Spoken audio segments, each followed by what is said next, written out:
Hi, welcome to MIG Monday. I'm Paul. This machine is Miller's latest entry into the home hobby market. It's called the Millermatic 211. It looks like a pretty nifty little machine, so I went out and I picked one up. I've already taken the liberty of taking it out of the box, but I thought maybe it'd be a good idea if we go over it and look at the individual features of this machine and show you how it works and what you can do with it. So, it's a 220 or 120 volt machine. One of the first things I noticed with this machine is obviously the plug. It comes set up for the 220. And this I thought was really slick. Normally if you come with a plug like this, what do you end up doing? You end up cutting it off and then you got to get another plug and wire it in. They've covered all that for you. This simply unscrews just like that and pulls right off. Packed inside is the 115 volt or 120 volt adapter. There's arrows on here so you line it up so you can't plug it in incorrectly, which I quickly tried to do there. You just plug it in, screw this back down, and you're all set with the power that you have. Comes with a regulator, C25 regulator. And of course you have all the assorted manuals and paperwork that typically comes through, which I highly advise that you read before you start trying to do anything, but we're gonna kind of skip this. I'm not gonna go through chapter and verse with the manuals. Comes with a roll of 030 wire. A hose that you can connect to the back of the machine, and then it goes to the regulator when you put on your bottle. I thought this is a really thoughtful extra inclusion here. Is a thickness gauge device. The metal that you're welding, of course, you have to change your settings for how thick or how thin the material is, and sometimes it's a little tricky. Is this 10 gauge? Is this 12 gauge? Here's a little gauge marker right here. You just slide it on. If the piece fits in the little groove, that's the gauge that it is. Real easy peasy to set the machine up for welding. You get a couple of contact tips right here, and the ground clamp. This is also a handy little inclusion. You get a couple of Velcro straps that you can use when you're not welding. You know, when it comes, it's all tie wrapped together, but rather than having to do that when you're not welding, you want to keep your garage neat, just tie wrap everything together. Inside, you have the ground cable. Now what you do with this, you just feed it through this little hole in the front of the machine. Let me get around over here.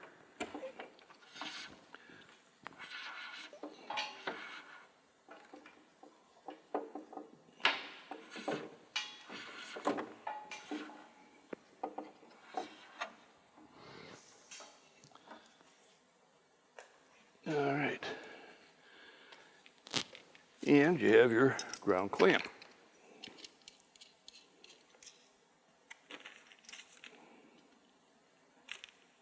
Feed it up through the hole like that. And you put your washer, your lock washer, and your nut back on there.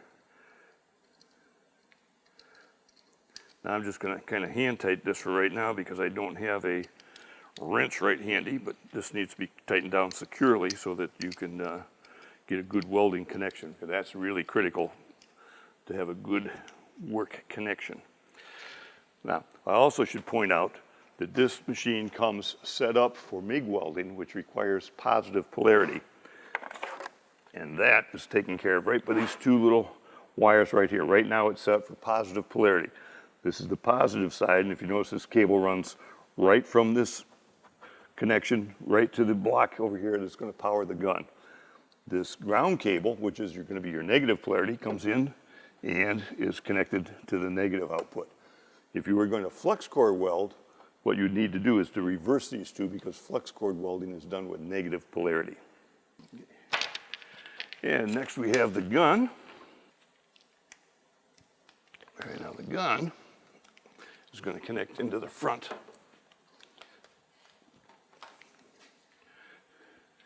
This is the power connection right here that plugs in. So you feed the gun at the power connection and the gun inside here and up into the hole. And then you tighten down this wing nut to hold it all in place, nice and securely, and make a good electrical contact. Then this operates the trigger. You plug that in right down here. All right, so that's the connection for the gun. Now, the business end of the gun, you have your gas nozzle in place. This just slides off like so. And you're going to want to put in a contact tip. They're marked on the contact tip. This is an 030 contact tip. And so is this one. So you get two 030 contact tips. Now, one of the things, sometimes a good idea before you put the contact tip in, and they just screws into the end of the gun like so. Sometimes you might find it's easier to run some wire through the gun first, and then once the wire is sticking out the end, then you can slide the contact tip over. Because sometimes when the wire comes down, it doesn't necessarily line up right with the hole in the contact tip, and just makes it a little more easy to do it after the wire's through. You slide of course you snug that down really well. And then you put the gas nozzle back on, and you're ready to go with that. And so now we look inside.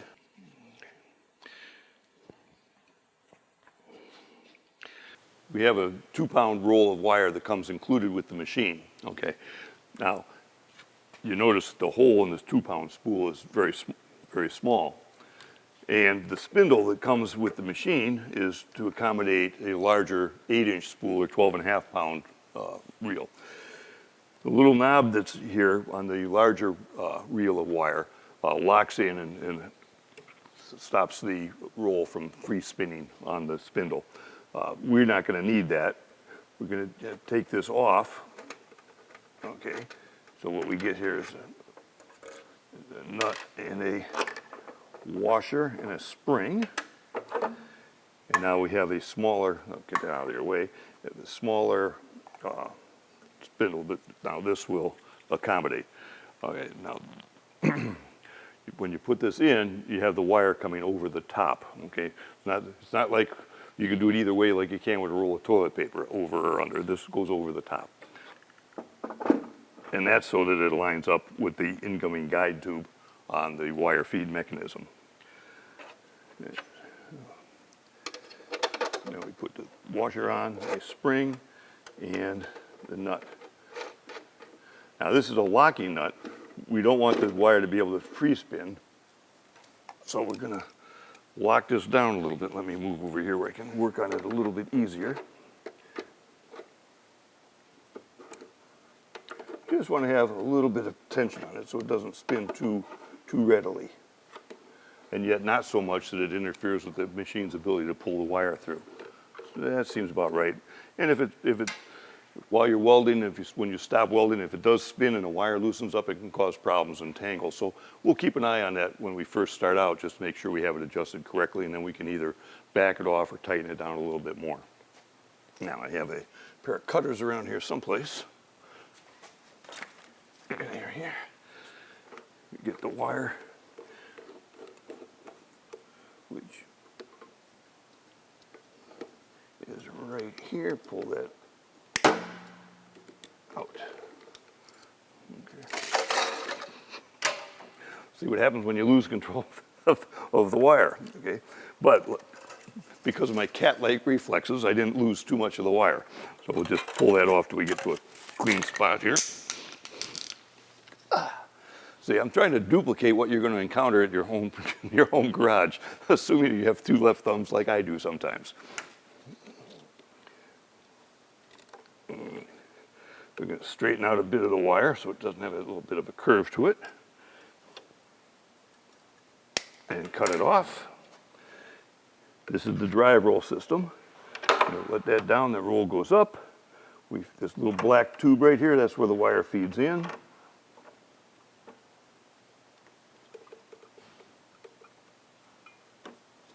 And I don't know if you can see this on the camera, but there's a little spring that's sticking out a little bit. That's the end of the gun.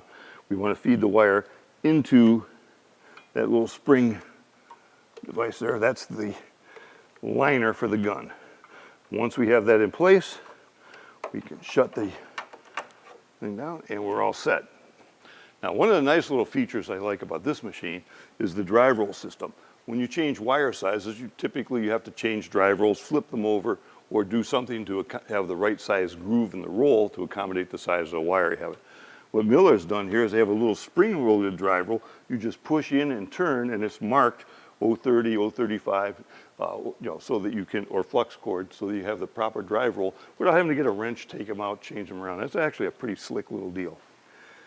Now, when you're on this knob, there's graduated numbers, and the tighter you have that down there, of course, the more force is going to be on the wire. The suggestion is to tighten this down to about the level of 2, the graduation there, start out there and see if that's going to be adequate for your needs, okay? All right, so now we're pretty well set up. We're ready to feed some wire through this. We'll see, give it some power. Turn the switch on. I'm going to pull the nozzle back off, because remember I mentioned earlier that it's easier to feed the wire through if you don't have the contact tip in place. So I'm going to take that back out and feed some wire.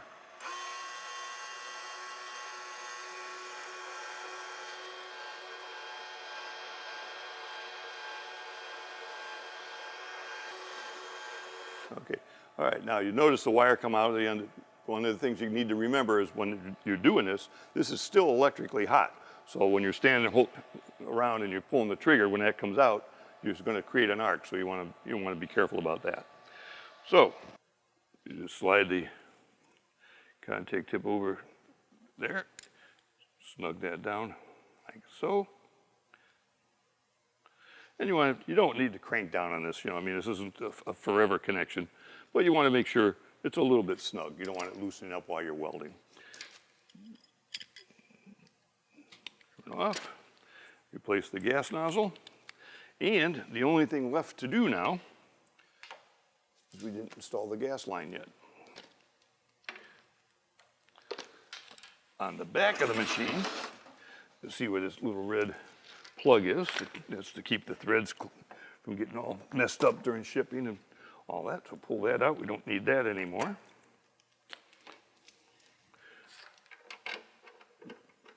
We make the connection here.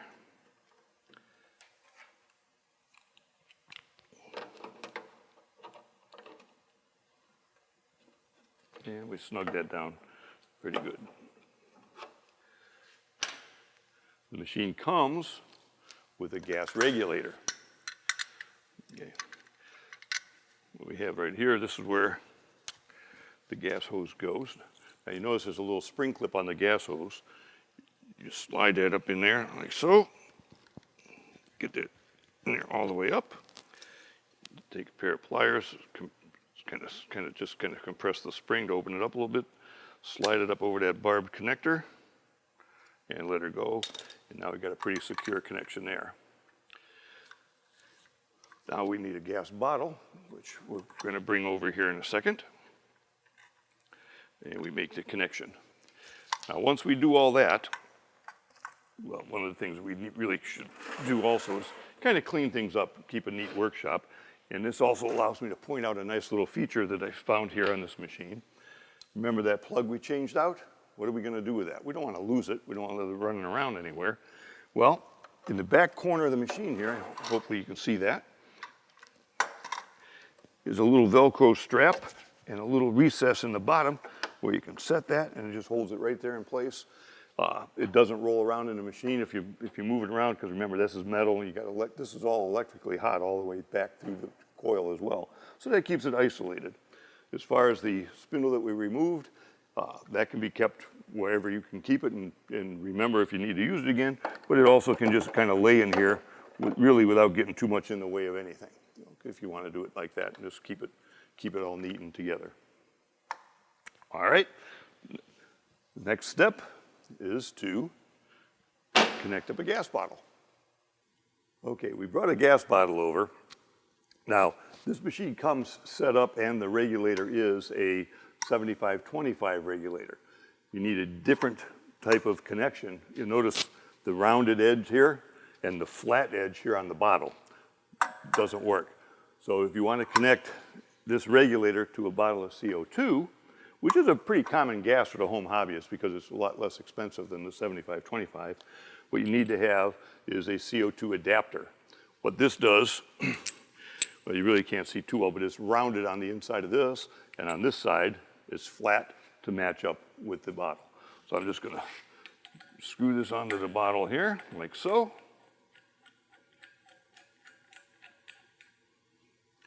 And my wrench right here.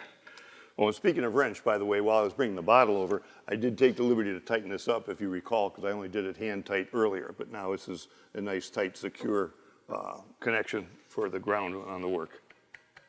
Okay, the regulator then screws on here like so.